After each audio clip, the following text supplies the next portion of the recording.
Everyone, welcome back to my channel, or if you are new, welcome. My name is Mandy and I am here for a good old-fashioned foundation review.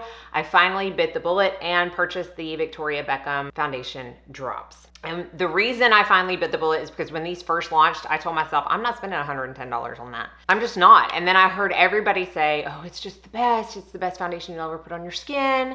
You have to try it. And then I was like, okay, I'm gonna try it. So I did the signing up with a different email. I mean, I have like 4 emails and got my 15% off of this on the Victoria Beckham website, made it a little bit more palatable to buy, and I'm here for a review. So these are the foundation drops. It does come in a 1-ounce bottle. It's kind of hard to see that. It might be on the box. I threw away the box, but it's not listed easily, at least I didn't see it, on the website or on the bottle itself. So I had to look it up online. It is 1 fluid ounce. I am in the shade number 5. It comes in 19 different shades, and the majority of them are either neutral undertones or warm undertones. There are 2 that have cool in the description. The very lightest shade is a cool undertone, and then a couple of shades later in the light category, it is a neutral cool undertone. But the majority of the options are either gonna be neutral or warm. It claims to have a 12-hour luminous finish with light to medium coverage, and it retails for $110. This is the packaging. Very sleek, plastic, mostly black except for the VB top, and it does come in a dropper form. On the bottle itself, it says Victoria Beckham by Augustinus Bader. So this is in collaboration with a lot of her products are with Augustinus Bader or Bader, however you want to pronounce it, meaning this is going to claim to have more skincare benefits within the formula. It has Augustinus Bader's TFC8 patented formulation in it, which have skincare actives that will over time improve your skin. They are saying it is a weightless serum-like foundation with a flexible feel that effortlessly blends into the skin. So according to this, the TFC8 is a carefully crafted blend of high-grade vitamins, lipids, and high-performing proprietary peptides. It has echinacea extract, which helps to firm the skin, Spilanthes acmella flower extract, which helps to enhance skin density, reduce roughness, olive leaf extract to promote skin cell regeneration, jojoba oil for hydration, glycerin and pentylene glycol, I can never say that right, which are basically very good humectants and help for hydration. And it does have mica in it, which gives a little bit of luminosity while also claiming to help blur the skin. So what I really want to know is this worth $110? How does it wear? I'm gonna go ahead and get into the demo, and then I'm gonna talk about all the things that I used in my testing days and my final thoughts. So let's go ahead and jump in. Demo time, let's get this on the face. I do have corrector on, but that's it. And the SPF that I have on today is the Paula's Choice SPF 50, the vitamin C one. It's almost gone, I need to reorder. So you are meant to shake this up really well. It has that little ball in there. Anytime a foundation has that in it, you know you're meant to shake it really well. This is in a dropper, and when you look at the how to use, it's very similar, in my opinion, to how the Lisa Eldridge skin tint is said to be used, by only using a few drops. I need more than a few drops of this foundation, and what I have found the best is 3 to 4 drops per side of my face. And since I always like to do a before and after for you, as far as this is what it looks like with foundation and this is what it looks like without, I am going to start with 3 to 4 drops on this side of the face. 1, 2, 3, 4. So that is the shade number 5. It is very runny, as you would expect a dropper type foundation to be. I did try this out with 3 different brushes, and my favorite is the Rephr LC03, but that is not to say that any of the other brushes that I used were bad. And those were the IT Cosmetics 115 and the Alima Pure. This is actually the powder brush, but I love using it for foundation. So I could probably stand to only use 3 per side of my face, just depending on how much my redness is that day. Today it's not that bad, so you know, I didn't need a ton of coverage.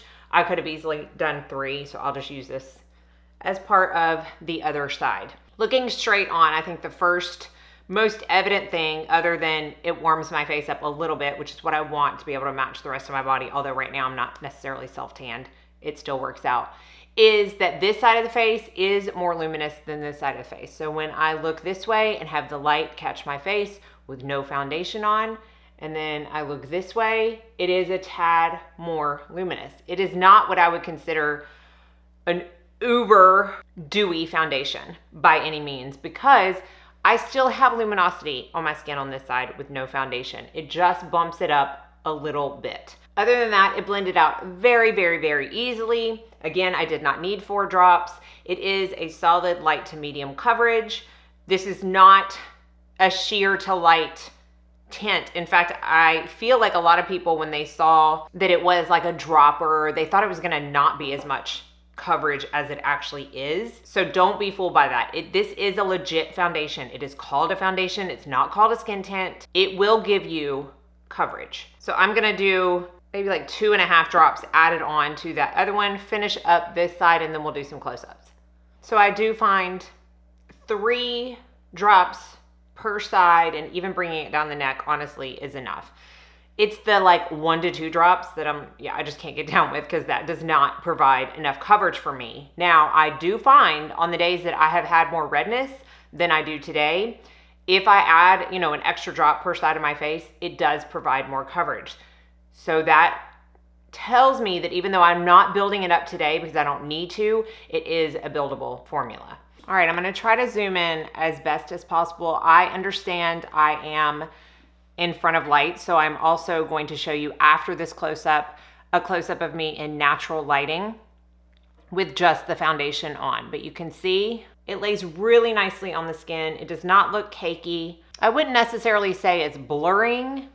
Looking straight on, I don't find that it is any more blurring than, say, my Lisa Eldridge skin tint or my Chantecaille cushion foundation, but it still lays really, really pretty on the skin, which is all you would need to know if you don't add any more makeup and you only wear foundation. I do. So I'm gonna finish off my face, and then I'm gonna come back and give you a rundown of all the SPFs I tried, all the powders I tried, how it wore, what my final rating is, and what my favorites were. So I'll be right back.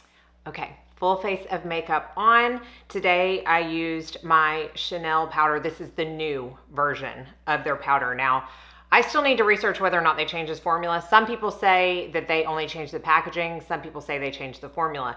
If they did change the formula, that's the 3rd time now. So we shall see. I will have everything else listed and linked below per usual, but this is as good of a close-up as I can get of the makeup on top of it. I did use my Fit Glow powder in my T-zone, as I do every single day, and as I did every single day when testing this foundation. Once I applied the powder, it definitely blurred the pores more. And to me, that's not just the powder that does that, it's how the powder reacts with the foundation, because I've had blurring powders look horrible on top of certain foundations. So I will give a little bit of that credit to the foundation drops. If you are new to my channel, you may not know how I do foundation reviews. I am a lover of all things SPF. I have lots and lots of different SPFs, and that is the last thing that goes on my face before I put on foundation, since I don't use primer.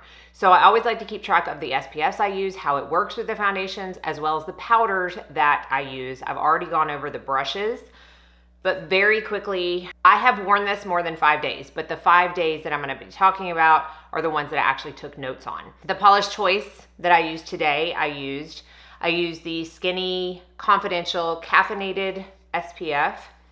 This has a slight tint to it, but it's more of a tint when you first pump it out than it actually translates to on the skin. The Young Goose BioShield SPF 40, the Isden SPF 40 Fusion Water Magic, and the Medicate Advanced Day Ultimate Protect. So I will have all of these listed and linked as well. When I used the Young Goose, I used my Sicily powder. I love this powder. It is not the newest version of this powder. They have changed it and taken talc out. So if you get the new one, I can't speak for how that's gonna work with this foundation, but this one I absolutely love. I used the Alima Pure brush on that day, and this is the day that I wore it for the longest amount of time. I put it on at 10 in the morning, and I didn't wash my face until 9 o'clock at night, so it was a solid 11 hours. I didn't have any complaints on this day. I feel like it dried down a lot, and that's probably has to do with the powder I used, and it looked more of a satin finish as the day went on versus any kind of luminous or dewy. The next day, I used the Fusion Water Magic and my Lawless powder. Now, the Lawless powder does have some coverage to it, so I wanted to see if that affected it in any way. I said the previous day was the longest. No, this day was the longest. I had a wedding this day, an early wedding, so I put my makeup on at 5:15 a.m. and I took it off at 7 p.m. at night. The thing about this day, and it might have just been the amount of time I had it on, that's a long time, it's close to 14 hours that I had this foundation on. It looked good from afar, but it was really wearing off on my chin, especially to where if I would have had redness on my chin that day, it would have been noticeable I didn't have the foundation on. Otherwise, I just had to look in the mirror and I could see that I had no foundation on my chin left, but somebody would have to be really up close to me to see that. Then I used the Polish Choice and my YSL powder. This is definitely a more mattifying powder on my skin, and it does have a tad bit of a color to it, but not really that noticeable when I use it. For some reason, it looked a little bit shiny on this day, but it wasn't bad. It wasn't anything I felt like I needed to touch up my skin throughout the day. It looked better than the previous day when it had worn off my chin, and I did have it on for 10.5 hours on this day. Then I used the Skinny Confidential and the Dibs powder. On this day, it looked pretty dry and my skin was dry. So it's not the foundation's fault, but it was a good indication of how it's gonna wear on dry skin. And for me, it didn't wear that well. It was very patchy on the areas that were dry, which are typically my chin and around my nose, sometimes in between my brows. But those two areas were the ones that were the biggest offenders on this day. But again, I'm glad that I had dry skin on this day so that I could see how it wore on top of that. And then finally, the Medicate and the Chanel powder was the last time that I used that. And that's when I realized the Chanel powder is my favorite powder to use with this foundation because it makes it look near flawless. I had no issues with it over top of the Medicate, but I do think that my favorite combination is the one I have on today, which is typically how that works. I choose the one that's my favorite, the Polish Choice Vitamin C SPF and the Chanel powder. This is a gorgeous foundation. It's gorgeous. I really wish it wasn't $110. I understand it's Victoria Beckham. I understand it's luxury, but that's expensive. I have more expensive foundations, so I can't say, oh, it's absolutely not worth the money, because that is very subjective, right? What's worth the money to me may not be to you, and vice versa. I am glad I spent the money on this because I do really enjoy it. I don't think it's the best wearing foundation over dry skin, visibly flaky dry skin, because I did not have the best experience on the 2 days where my skin was visibly flaky. However, I made it work. Otherwise, it does look really, really good on the skin. It's not heavy feeling. It doesn't patch off. I have done intense workouts in this. I have worn it on days that I didn't work out at all, and it really wears the same all the time. I think that it's going to work on combination skin because I don't find it to be too luminous or too short of a wear time. And if you don't want to powder it, I feel like you could definitely use this not powdering it. If I were to rank this on a scale of 1 to 10, I would have to give it a 9 out of a 10. The only reason I'm not giving it 10 out of 10 is because it didn't look the best on visibly dry skin. But it's close. It is close to being a 10 out of 10.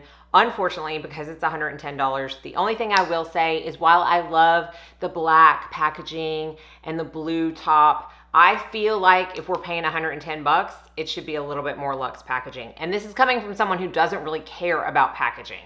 It's never what honestly keeps me from buying a product, and it's also never what makes me buy a product. It's not a deciding factor. But I do feel like for $110, a little bit more than maybe plastic, but that's just my very critical opinion. Hopefully this was helpful. I will have all of the products I talked about, powders, SPFs, everything I have on my face listed and linked down below. I already know a ton of y'all love this foundation, but if you haven't let us know, or if you want to let us know again, let us know how you feel about this foundation if you have given it a try down below. I will link it to all the places you can get it because different retailers are out of stock of different shades. Thank y'all so much for watching. I will see you on my next video and hope you all go out and have a very blessed day.